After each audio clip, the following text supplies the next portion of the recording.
Section 15, page 65. Chapter 11. Some 2 weeks later, Newland Archer, sitting in the abstracted idleness in his private compartment of the office of Letterblair, Lamson and Law, attorneys at law, was summoned by the head of the firm. Old Mr. Letterblair, the accredited legal advisor of 3 generations of New York gentility, throned behind his mahogany desk in evident perplexity, as he stroked his close-clipped white whiskers and ran his hand through the rumpled gray locks above his jutting brows. His disrespectful junior partner thought how much he looked like the family physician, annoyed with a patient whose symptoms refused to be classified. "My dear sir," he always addressed Archer as sir, "I have sent for you to go into a little matter, a matter which, for the moment, I prefer not to mention either to Mr. Skippard or Mr. Redwood." The gentlemen he spoke of were the other senior partners of the firm, for, as was always the case with legal associations of all standing in New York, all partners named on the office letterhead were long since dead, and Mr. Letterblair, for example, was, professionally speaking, his own grandson.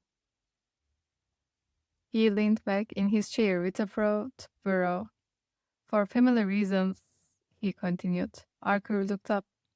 "The Mingott family," said Mr. Letterblair with an explanatory smile and bow. "Mrs. Mason Mingott sent for me yesterday. Her granddaughter, the Countess Olenska, wishes to sue her husband for divorce. Certain papers have been placed in my hands." He paused and drummed on his desk. "In view of your prospective alliance with the family, I should like to consult you, to consider the case with you, before taking any further steps." Archer felt the blood in his temples. He had seen the Countess Olenska only once since his visit to her, and then at the opera, in the Mingott box. During this interval she had become a less vivid and importunate image, receding from his foreground as May Welland resumed her rightful place in it. He had not heard her divorce spoken of since Janie's first random allusion to it, and had dismissed the tale as unfounded gossip. Theoretically, the idea of divorce was almost as distasteful to him as to his mother, and he was annoyed that Mr. Letterblair, in parentheses, no doubt prompted by old Catherine Mingott,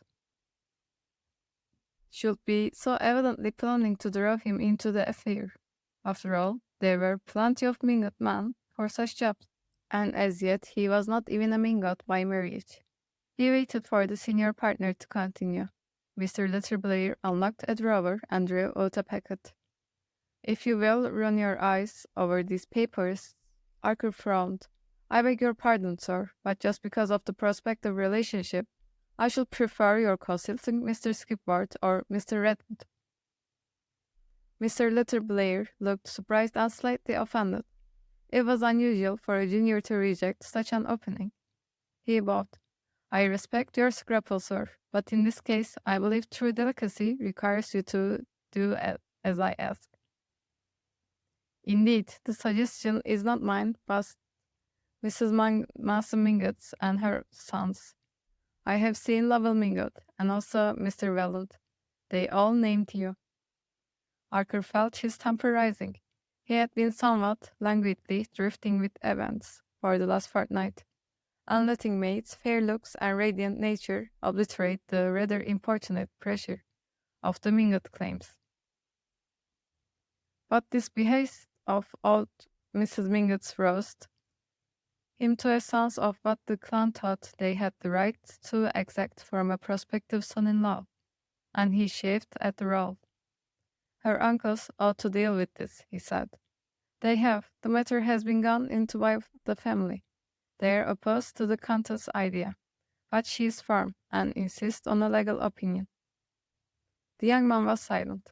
He had not opened the packet in his hand. Does she want to marry again? I believe it is suggested, but she denies it. Then, will you oblige me, Mr. Riker, by first looking through these papers? Afterward, when we have talked the case over, I will give you my opinion. Archer withdrew reluctantly with the unwelcome documents. Since their last meeting, he had half unconsciously collaborated with events in ridding himself of the burden of Madame Alaska. His hour alone with her by the firelight had drawn them into a momentary intimacy, on which the Duke of St. Austrey, intrusion with Mrs. Lamel's stutters, and the Countess' joyous greeting of them, had rather providentially broken. 2 days later, Archer had assisted at the comedy of her reinstatement in the Warden Dwidden's favor, and had said to himself, with a touch of tartness, that a lady who knew how to thank all-powerfully elderly gentlemen to such good purpose for a bunch of flowers did not need either the private consolations or the public championship of a young man of his small compass. To look at the matter in this light signified his own case unsurprisingly, furbished up all the dim domestic breaches. He couldn't picture May Welland, in whatever conceivable emergency, hawking about her private difficulties, and lavishing her confidences on strange men. And she had never seemed to him finer or fairer than in the week that followed. He had even yielded to her wish for a long engagement, since she had found the one disarming answer to his plea of her haste. You know, when it comes to the point, your parents have always let you have your way ever since you were a little girl, he argued. And she had answered, with her clearest look, yes, and that's what makes it so hard to refuse that the very last thing they will ever ask me of as a little girl. That was the old New York note. That was the kind of answer he would like always to be sure of his wife's making. If one but habitually breathed the New York air, there were times when anything less crystalline seemed stifling. The papers he had retired to read did not tell him much in fact, but they plunged him in an atmosphere in which he choked and spluttered. They consisted mainly of an exchange of letters between Count Alansky's solicitors and a French legal firm to whom the Countess had applied for the settlement of her financial situation. There was also a short letter from the Count to his wife. After reading it, Leland Archer rose, jumped the papers back into their envelope, and re-entered Mr. Littlebaird's office. Here are the letters, sir. If you wish, I will see Madame Alaska, he said in a constrained voice. Thank you, Mr. Archer. Come and dine with me tonight if you are free, and we will go into the matter afterward, in case you wish to call your own or client tomorrow. Leland Archer walked straight home again that afternoon. It was a winter evening of transparent clearness with an innocent young moon above the housetops, and he wanted to fill his soul's lungs with the pure radiance and not exchange a word with anyone till he and Mr. Littleblair were closeted together after dinner. It was impossible to decide otherwise than he had done. He must see Madame Alaska himself, rather than let her secrets be bared to other eyes. A great wave of compassion had swept away his indifference and impatience. She stood before him as an exposed and pitiful figure, to be saved at all cost from further wounding herself in her mad plunge against fate. He remembered what she had told him of Mrs. Welland's request to be spared whatever was unpleasant in her history, and winced at the thought that it was perhaps this attitude of mind which kept the New York air so pure. Are we only Pharisees, after all? He wondered, puzzled by the effort to reconcile his instinctive disgust at human villainess with his equally instinctive pity for human frailty. For the first time he perceived how elementary his own principles had always been. He passed for a young man who had not been afraid of risk, and he knew that his secret love affair with poor silly Mrs. Turley Rashford had not been too secret to invest him with a becoming air of adventure. But Miss Rashford was that kind of woman, foolish, vain, clandestine by nature, and far more attracted by the secrecy and peril of the affair than by such charms and qualities as he possessed. When the fact dawned on him, it nearly broke his heart, but now it seemed the redeeming feature of the case. The affair, in short, had been of the kind that most of the young men of his age had been through, and emerged from with calm conscience and an undisturbed belief in the abysmal distinction between the woman one loved and respected, and those one enjoyed and pitied. In this view, they were sedulously abetted by their mothers, aunts, and other elderly female relatives, who all shared Mrs. Archer's beliefs that when such things happened, it was undoubtedly foolish of the man, but somehow always criminal of the woman. All the elderly ladies whom Archer knew regarded any woman who loved imprudently as necessarily unscrupulous and designing, and mere simple-minded man as powerless in her clutches. The only thing to do was to pursue him as early as possible, to marry a nice girl and then trust to her to look after him. In the complicated old European communities, Harker began to guess law problems might be less simple and less easily classified. Rich and idle ornamental societies must produce many more such situations, and there might even be one in which a woman naturally sensitive and aloof would yet, from the force of circumstances, from sheer defenselessness and loneliness, be drawn into a tie inexcusable by conventional standards. On reaching home, he wrote a line to the Countess Olenska, asking at what hour of the day she could receive him, and dispatched it by a messenger boy, who returned presently with a word to the effect that she was going to Skytercliff the next morning to stay over Sunday with the van der Luydens, but that he would find her alone that evening after dinner. The note was written on a rather untidy half-sheet, without date or address, but her hand was firm and free. He was amused at the idea of her week ending in the stately solitude of Skytercliff, but immediately afterward felt that there, of all places, she would most feel the chill of minds rigorously averted from the unpleasant. He was at Mr. Letterblair's punctually at 7, glad of the pretext for excusing himself soon after dinner. He had formed his own opinion from the papers entrusted to him, and did not especially want to go into the matter with his senior partner. Mr. Letterblair was a widower, and they dined alone, copiously and slowly, in a dark shabby room, hung with yellow winged prints of the Death of Chatham and Coronation of Napoleon. On the sideboard between fluted Sheraton knife cases stood a decanter of Haut-Brion, and another of the old Blenning port, in parentheses, the gift of a client, which the wastrel Tom Lanning had sold off a year or two before his mysterious and discreditable death in San Francisco.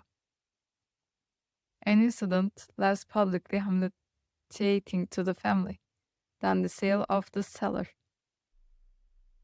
After a velvety oyster soup came shad and cucumbers, then a young broiled turkey with corn fritters, followed by a canvasback with currant jelly and celery mayonnaise. Mr. Letterblair, who lunched on a sandwich and tea, dined deliberately and deeply, and insisted on his guests doing the same. Finally, when the closing rites had been accomplished, the cloth was removed, cigars were lit, and Mr. Letterblair, leaning back in his chair, and pushing the port westward, said, spreading his back agreeably to the coal fire behind him, "The whole family are against a divorce, and I think rightly." Archer instantly felt himself on the other side of the argument, But why, sir? If there were ever a case, well, what's the use? She is here, he is there. The Atlantic's between them. She will never get back $1 more of her money than what he is voluntarily returned to her. Their damned Hatton marriage settlements take precious good care of that. As things go over there, Olenski's acted generously. He might have turned her out without a penny. The young man knew this and was silent. I understand, though, Mr. Letterblay continued, that she attached no importance to the money. Therefore, as the family say, why not let well enough alone? Archer had gone to the house an hour earlier in full agreement with Mr. Letterby's view. But put into words by this selfish, well-fed and supremely indifferent old man, it suddenly became the phreatic voice of a society fully absorbed in barricading itself against the unpleasant. I think that's for her to decide. Have you considered the consequences if she decided for divorce? You mean the threat in her husband's letter? What weight will that carry? It is no more than the vague charge of an angry blackguard. Yes, but it might make some unpleasant talk if he really defends the suit. Unpleasant, said Archer explosively. Mr. Letterblay looked at them from under inquiring eyebrows, and the young man, aware of the uselessness of trying to explain what was in his mind, bowed acquiescently while his senior continued. Divorce is always unpleasant. You agree with me? Mr. Letterblay resumed, after a waiting silence. Naturally, said Archer. Well done, I may count on you. The Mingotts may count on you to use your influence against the idea. Archer hesitated. I can't pledge myself till I've seen the Countess Olenska, he said at length. Mr. Archer, I don't understand you. Do you want to marry into a family with a scandalous divorce suit hanging over it? I don't think that has anything to do with the case. Mr. Letterblay put down his glass of port and fixed on his young partner a cautious and apprehensive gaze. Archer understood that he ran the risk of having his mandate withdrawn, and for some obscure reason he disliked the prospect. Now that the job had been thrust on him, he didn't propose to relinquish it, and to guard against the possibility. He saw that he must reassure the unimaginative old man, who was the legal conscience of the Mingotts. You may be sure, sir, that I shan't commit myself till I report it to you. What I meant was that I will rather nor give an opinion till I've heard what Madame Olenska has to say. Mr. Letterblay nodded approvingly at an excess of caution worthy of the best New York tradition, and the young man, glancing at his watch, pleaded an engagement and took leave. End of the section, page 71.